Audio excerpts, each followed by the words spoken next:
వ్యాఖ్యలకి బలైపోవడం అనేది చాలా చేసి ఆవిడ కేవలం ఎక్కడ ఏ పార్టీని విమర్శించడం కానీ ఇంకోటి కానీ చేయలేదు.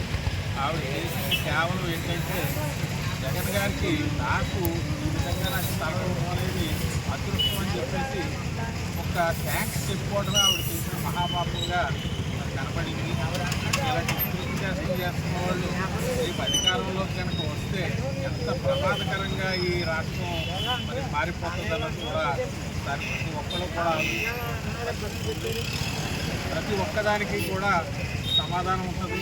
ప్రతి దానికి కూడా మరి జవాబు కూడా చెప్పి చేయవలసిన పరిస్థితి ఉంటుంది. కాబట్టి ఈ విస్తృతమైన శాస్త్రకి మరి డిఫరెంట్గా టీడీపీ కానీ జనసేన కానీ కంపల్సరీ సమాధానం చెప్పుకోవాల్సిన పరిస్థితి ఉంటుందనేది తెలియజేసుకుంటూ ఆవిడ ఆత్మకు శాంతి కలగాలని, భవిష్యత్తులో ఇలాంటి ఏ పార్టీ అయినా కూడా పార్టీలకు అతీతంగా ప్రతి ఒక్కరూ కూడా ఖండించవలసిన విషయాన్ని తెలియజేసుకుంటూ